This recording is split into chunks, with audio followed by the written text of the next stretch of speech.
There's a lot more to playing jazz than just hitting the right notes. There's a specific language every jazz guitarist needs to know, and that language comes from bebop. But bebop can be intimidating, blistering tempos, flurries of notes, constant chord changes. Fortunately, there's a simple way to start learning the bebop language: Charlie Parker's blues heads. In this video, we'll break down a classic Parker blues head phrase by phrase so that you can start adding real bebop language to your solos. If you can already play a basic jazz blues, this is the next step. I'm Dr. George, making jazz simple so you can play more and think less. Charlie Parker's blues heads are one of the best ways to start learning the bebop language. They're a lot easier to learn than full tunes or long solo transcriptions, but they still contain most of the elements that define bebop. And you'll notice a change in your playing just from learning one head. We'll start off with how I'd approach learning one of Bird's most popular heads, Billie's Bounce, and then we'll dig a little deeper and look at some of bebop's defining characteristics. As with learning any tune, the first step is listening. Start with the original recording and then check out a few others, preferably by some guitarists. Your first goal is to memorize the melody and be able to sing it. Once you can hear it, you're ready to learn it on the guitar. The best way is one phrase at a time. Here's an overview of the phrases in Billie's Bounce. You can see they're not regular. They're all different lengths and they start and end on different beats. This is one of the most distinctive characteristics of bebop. Now, once we find the notes, we can then decide where we're going to play them on the neck. These heads were conceived on a saxophone, and they don't lay well in position on a guitar, so we'll have to figure out where to play each phrase individually. Here are some of the things that will guide my choices. First, can I articulate it the way I want to? I mainly want to keep chromatic notes on the same string. Next, is the fingering and picking comfortable and efficient? Third, are there memorable shapes or patterns, what I call memory triggers, that help me recall it later on? And finally, does this position set me up well for the next phrase? The first phrase is 4 bars and it's all on the tonic chord. It's basically just 2 notes with some chromatic approach tones, and it's the approach tones that are the key to the way I'll phrase this. I want to keep them on the same string as their target so that I can slur them.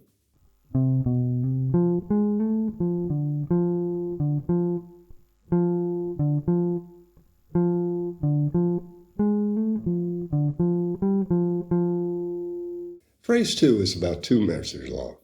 It's a pretty simple phrase. It starts with a chromatic approach, but otherwise the notes are the same, just transposed. So I'll play them in 2 different positions.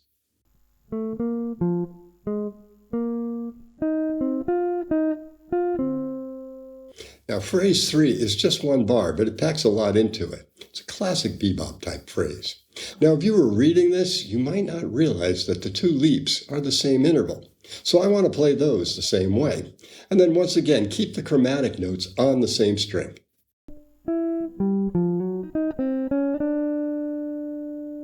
The 4th phrase is the most challenging in the song. We need to use sweep picking with an upstroke and then end with a downstroke leaping from the 4th string to the 1st string. Now, I've tried a number of ways to play this, and this seems like the best option. And since phrase 5 starts on the same note, I'll connect the 2 phrases, moving back to the 3rd position.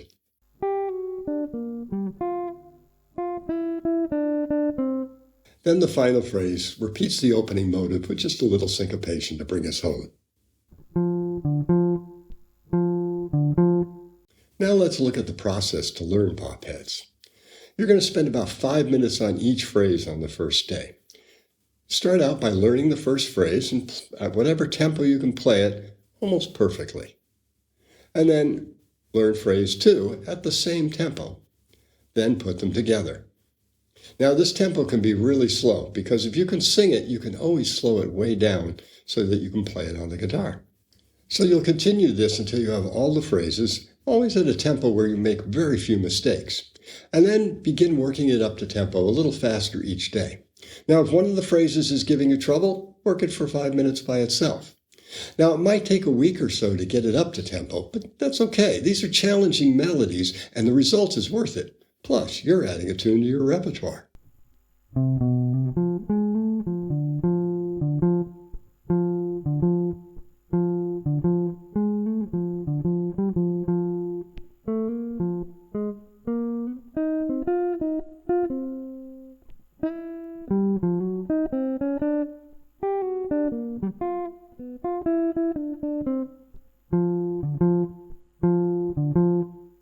There's more to learn from these heads than just phrasing.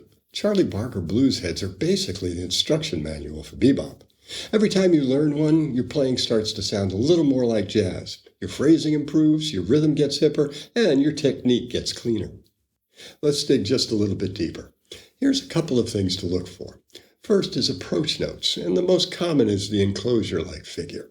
Now that classic phrase that I mentioned in Billie's Bounce is just a pair of 6, with 2 types of chromatic enclosures, the single and the double.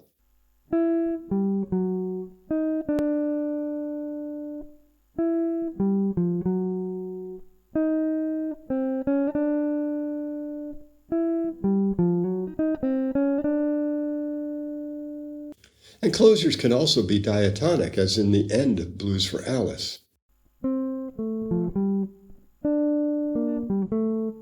And Bird likes to expand the intervals, as in this phrase, also from Blues for Alice.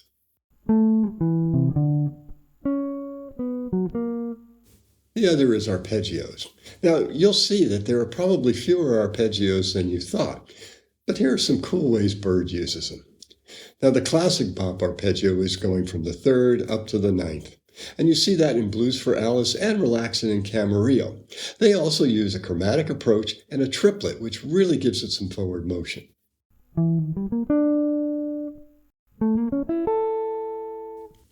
Another thing that Bird likes to do is not play the 3rd. So we have a couple of patterns where there's just the root, the 7th, and the 5th. And we saw this in the second phrase in Billie's Bounce. There's 2 in a row, B flat 7 and then F7.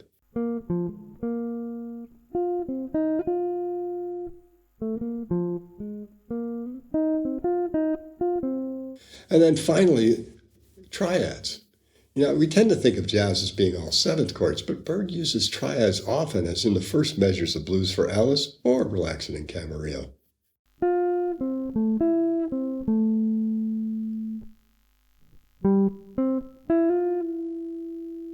Every jazz musician needs to be familiar with Charlie Barker's music, and his compositions are the best way to learn the bebop language.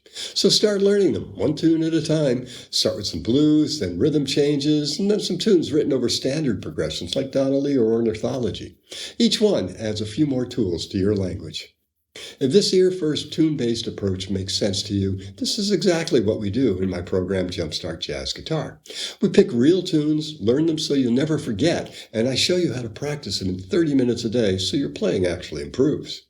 If you're an adult guitarist, you're busy, and you're ready to start playing the way you always wanted to, book a free coaching call with me, and we'll see if it's a good fit. There's no obligation, no pressure. The link's down in the description below. Learning the bebop language will go a long way towards getting the sounds you were looking for, but you still need to make the changes. If you need some help with that, check out this video for a simple approach that'll have you playing any tune without a lot of theory.